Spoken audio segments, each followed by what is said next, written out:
investasi saham menjanjikan return yang cukup tinggi, dan salah satu strategi untuk bisa mendapatkan hasil yang maksimal, keuntungan yang besar ketika berinvestasi saham adalah melakukan all in, artinya pembelian langsung terhadap satu saham atau mungkin beberapa saham di sektor yang sama yang dianggap menarik. Tetapi tentunya pada kesempatan ini saya akan lebih fokus membahas all in pada salah satu saham saja.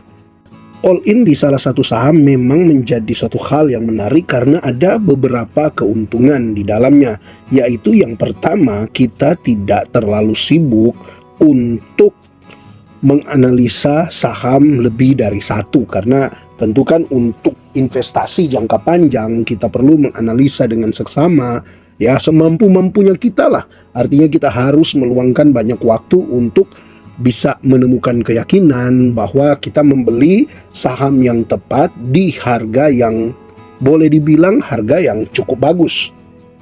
Setidaknya sudah terdiskon, walaupun mungkin dia masih bisa koreksi, tetapi ketika dia koreksi masih bisa kita tanggung resikonya sampai di batasan yang memang kita rasa kita mampu untuk menanggungnya. Nah, jadi itu sebenarnya menjadi salah satu keuntungan ketika kita all in di salah satu saham.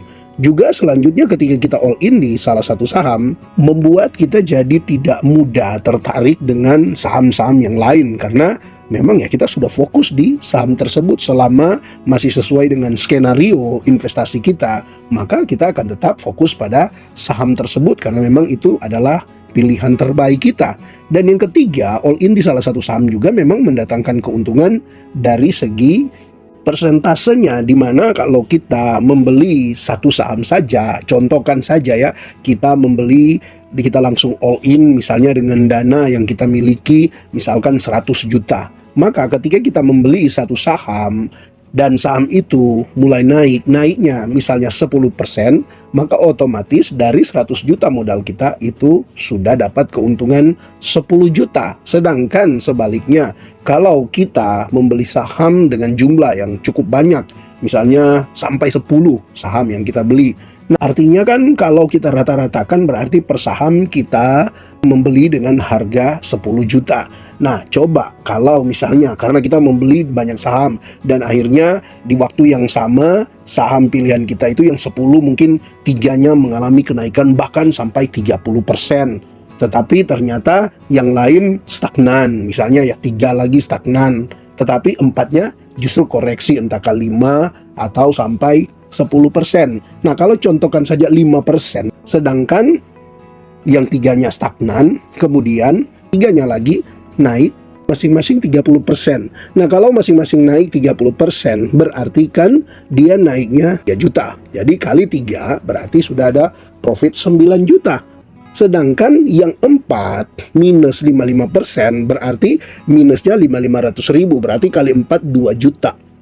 Maka dikurangi cuma 7 juta keuntungannya. Nah, jadi dari hitungan sederhana ini saja sudah dapat bahwa memang ternyata keuntungannya ketika kita all in itu bisa jadi lebih besar, walaupun secara keuntungan cuma sampai 10%. Banding dengan ada 3 saham yang cuan sampai 30%, tapi tertutup dengan saham yang lain yang stagnan atau bahkan ada yang minus kisaran 5%.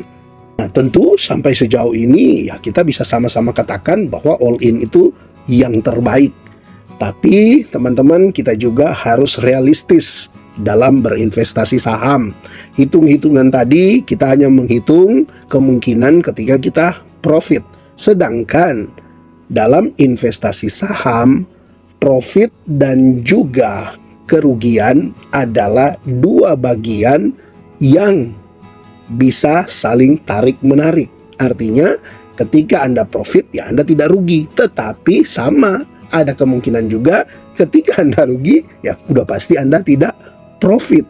Nah, ini juga harus Anda perhitungkan karena kemungkinannya itu sama besar, bahkan juga sangat bergantung pada investornya sendiri. Semakin seorang investor tidak memahami investasi saham yang sebenarnya, maka lebih besar kecenderungan untuk dia mengalami kerugian daripada keuntungan. Maka Dalam hal ini ada beberapa bagian penting yang harus diperhatikan berkaitan dengan all in di saham. Yang pertama yaitu modal yang kita gunakan.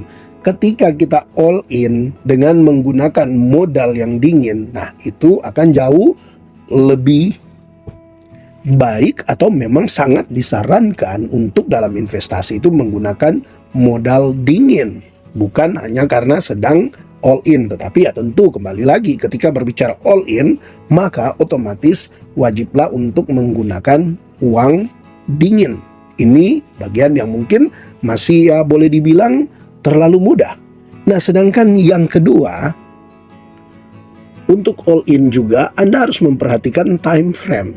Ya, time frame yang Anda gunakan itu seperti apa? Apakah Anda hanya untuk investasi jangka pendek ataukah untuk investasi jangka panjang? Jadi, semakin pendek waktu Anda berinvestasi, maka semakin besar risiko yang bisa Anda alami. Sedangkan semakin panjang waktu Anda berinvestasi, berarti semakin kecil risiko yang bisa Anda alami. Karena contoh, ketika Anda masuk, kemudian dia koreksi, bahkan koreksinya tidak tanggung-tanggung, mungkin sampai 20-30%, kan kalau Anda hanya menggunakan jangka waktu pendek, tapi ternyata dalam jangka waktu yang sudah Anda tentukan itu, secara sentimen saham pilihan Anda itu memang jelek, walaupun secara kinerja mungkin dia masih bagus, prospeknya masih bagus, tapi ada sentimen-sentimen negatif sehingga membuat harga sahamnya justru mengalami koreksi. Nah, di saat time frame Anda pendek, ini yang membuat akhirnya waktunya tiba Anda harus menjual, kemungkinan besar Anda masih dalam keadaan floating loss. Sedangkan kalau jangka panjang, kan Anda pertama keuntungannya yaitu Anda masih bisa menunggu untuk sampai nanti ketika dia koreksi itu dia bisa kembali ke harga wajarnya yang Anda sudah perhitungkan. Ketika dia kembali ke harga wajarnya itu sudah mengalami floating profit. Nah, seperti itu. Sedangkan juga kedua, kalaupun memang setelah Anda belikan, ketika dia naik kan, walaupun jangka panjang target Anda kan punya kebebasan untuk bisa menjual kalau dia sudah sampai di target yang Anda tentukan. Misalkan Anda beli saham itu di harga 1.000 dengan perhitungan bahwa ada kemungkinan saham itu bisa sampai di 2.500 dan Anda perhitungkan itu misalnya ya kemungkinan 5 tahun ke depan dan Anda siap menunggu sampai 5 tahun ke depan. Ya kalaupun memang cuma dalam 1 tahun dia sudah capai targetnya dan secara hitung-hitungan harga wajarnya Anda sudah dapati ya memang dia sudah mentok, ya kenapa tidak untuk dijual. Jadi disitulah letak keuntungan ketika all in dengan time frame jangka panjang. Jadi yang pertama modal. Jadi yang pertama modal harus modal dingin, yang kedua time frame itu time frame harus time frame yang panjang. Dan yang ketiga, yang tidak kalah pentingnya adalah kemampuan Anda. Kita tahu dalam investasi salah satu yang menjadi boleh dibilang lawan atau apalah sebutannya dari all in adalah diversifikasi. Artinya tidak menaruh modal Anda di satu saham atau di satu instrumen saja. Nah, dalam hal ini kan kita hanya berbicara tentang all in dalam satu saham. Berarti diversifikasinya juga diversifikasi dalam beberapa saham yang bahkan tidak satu sektor atau beberapa saham yang tidak berkaitan sama sekali. Nah, untuk diversifikasikan itu juga disebut sebagai perlindungan dari ketidakmampuan kita. Maka poin yang ketiga, ketika berbicara tentang kemampuan dari investor, nah kita harus jujur dengan diri sendiri. Ya, kita harus jujur dengan diri kita sendiri. Sudahkah kita punya kemampuan untuk memang bisa all in?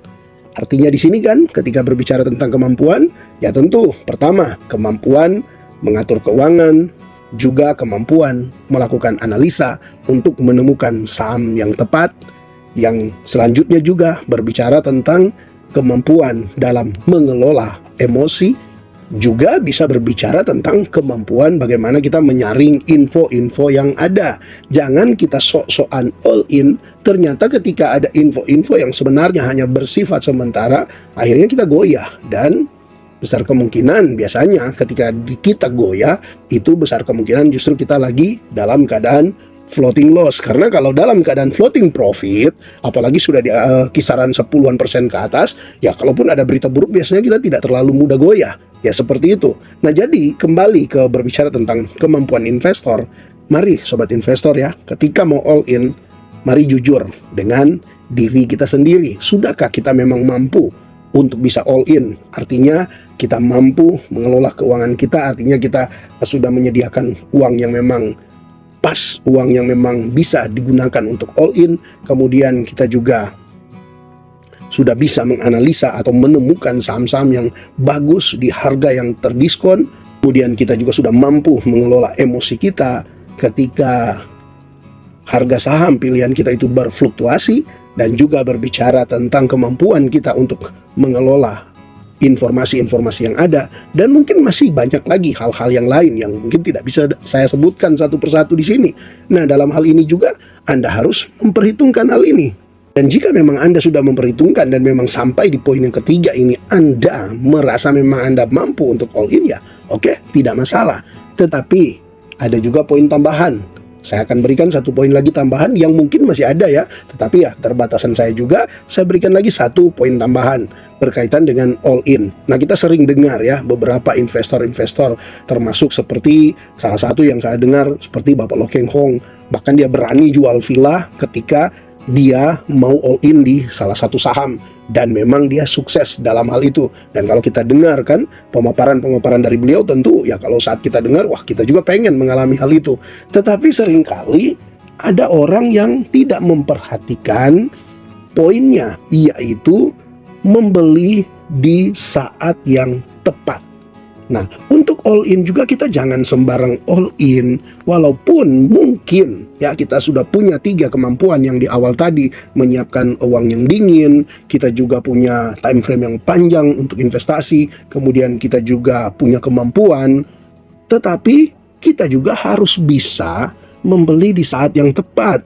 Contoh ya, kita sering kenal untuk saham-saham seperti big banks itu yang memiliki popularitas yang cukup bagus, memiliki kualitas perusahaan yang cukup bagus, sehingga sebagian orang kan merasa yakin hanya dengan itu. Tetapi kalau berbicara tentang all in, kita jangan hanya berpatokan pada hal itu, karena untuk all in, seperti contoh kalau kita lihat untuk BMRI ya, kalau kita all in kemudian hanya karena kita kenal saham ini, kemudian kita tahu saham ini bagus, tapi kita all in di harga pucuknya, yang kalau kita lihat kan di harga seperti ini, kalau kita hitung harga-harga wajarnya, sebenarnya dia sudah over value ketika kemarin dia di kisaran 7.400 ini.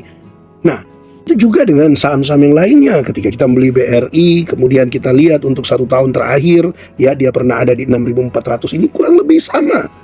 Jadi membeli di saat yang tepat sebenarnya ini yang jauh lebih sulit dari beberapa poin yang sudah saya bahas sebelumnya. Karena dalam hal ini memang kita harus bisa menunggu ya, menunggu yang tidak tahu apakah itu datang atau tidak, yang kita tidak tahu apakah itu dalam 1 bulan, 1 tahun, 2 tahun, bahkan mungkin 5 tahun sampai 10 tahun, kita tidak tahu. Kemudian setelah pun peluang itu datang, kan akan bergantung lagi pada keberanian kita untuk membelinya. Karena ketika BRI koreksi, ya contoh misalnya ambil ketika COVID kemarin kan, nah sebenarnya kan ini disinilah sebenarnya all in yang paling pas, ketika BRI bahkan sampai turun, kalau secara data ini ada di 2100 ya, ini kan saat sebelum stock split ya, kita ambil datanya saja ya. Di saat inilah kemudian inilah kesempatan yang baik untuk all in ya, karena all in di saat ini ya udah pasti itu akan mengalami keuntungan yang maksimal. Tetapi yang menjadi pertanyaannya, berani tidak untuk masuk ketika harga saham ini terus koreksi ya, ketika dia masuk di karena COVID ini dan dia terus koreksi begitu dalam. Ya, dari data ini saja dari 4.439 dia koreksi sampai ke 2.117, artinya kan ini koreksi 50% lebih. Ya, hampir 60%. Nah, pertanyaannya, berani nggak untuk masuk ketika salah satu saham bisa koreksi antara 50 sampai 60%? Sedangkan kan kita tidak tahu bottomnya sampai kapan. Ya, ini kan permainan atau peperangan emosi di sini. Ya, peperangan emosi antara sudah pengen masuk dan takut juga. Jangan-jangan, apalagi kan ini penurunannya sangat-sangat cepat ya, hampir-hampir tidak terbendung. Nah, maka bisa jadi kan dalam sehari itu bisa mungkin 10% turunnya atau mungkin 5%. Nah, apakah Anda siap untuk masuk di sini?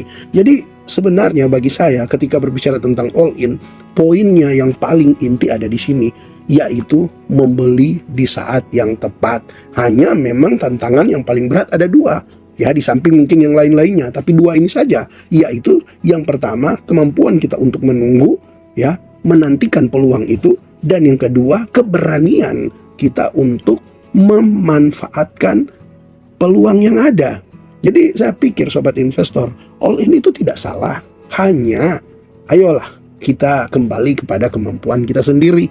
Jangan hanya karena tergiur dengan return yang cukup tinggi ketika investasi saham, apalagi dengar-dengar testimoni, cerita-cerita dari investor-investor yang sudah sukses karena memang mereka pernah all in di salah satu saham dan membuat mereka mendapatkan keuntungan bahkan tidak tanggung-tanggung, bukan cuma beggar artinya naik 100%, bahkan ada yang bisa naik sampai ribuan persen.